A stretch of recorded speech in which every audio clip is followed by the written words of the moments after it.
So, today I want to address an issue that I'm currently facing with the modular art kit.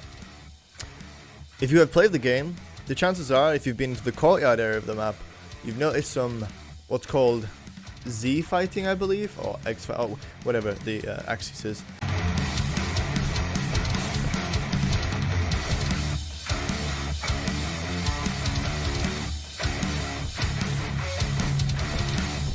It's basically where two texture planes are fighting with one another to show that texture.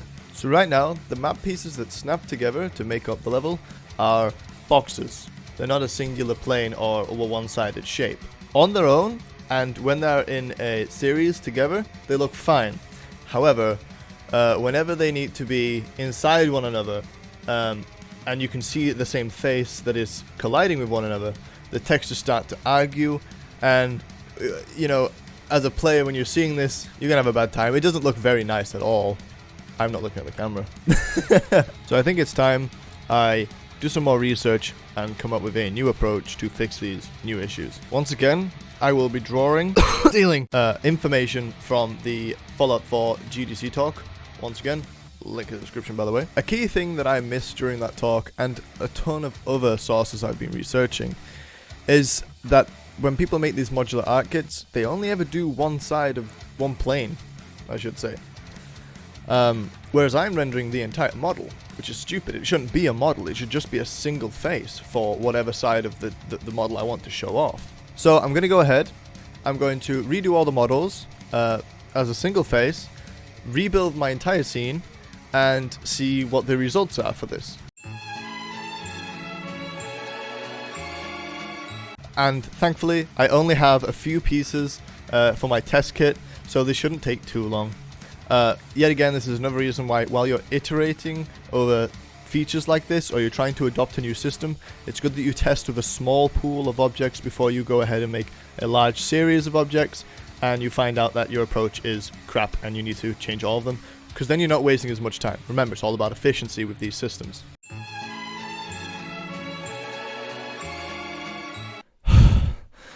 I'm so fat, I just ran upstairs and I'm absolutely knackered. So, yesterday after doing my research, I went ahead and I changed the models in the game. You'll be seeing that on screen now. Now all the models have been changed. I need to re-import them into Unity and see what breaks in the game and then go about fixing them. After I re-imported the new assets and walked around the level, naturally I discovered that since I was only rendering one face of the model now, some of the walls are transparent again.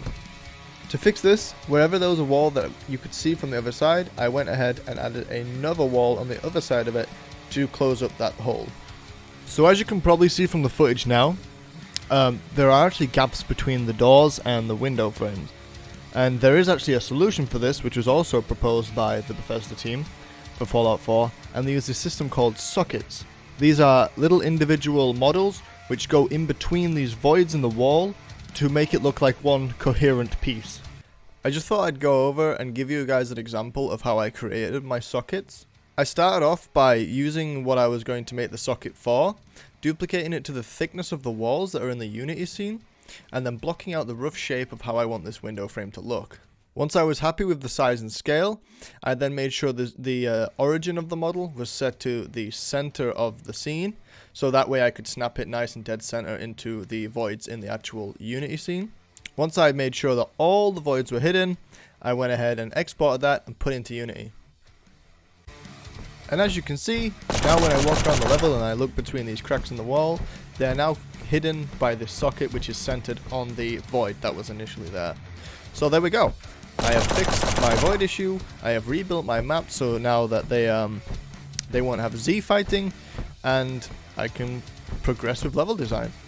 Thank you so much for watching, guys. I just want to take a minute before I leave just to say this mini modular level design series has now concluded as the end of this video, because I've now followed all the design principles I've seen online, and this is the way to go, basically. If you guys didn't know, you can download the game on itch.io. I have a link in the description for you. Feel free to give it a go, give me some feedback, and see what you think needs adding in the future. Of course, this game is very early in development. Lots of things are subject to change. Lots of things are missing. So, yeah, any feedback would be greatly appreciated.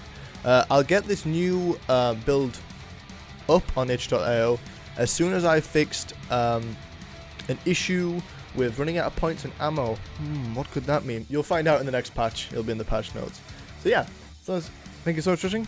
My name's been Goran, and I'll see you in the next video. Bye bye. Take care.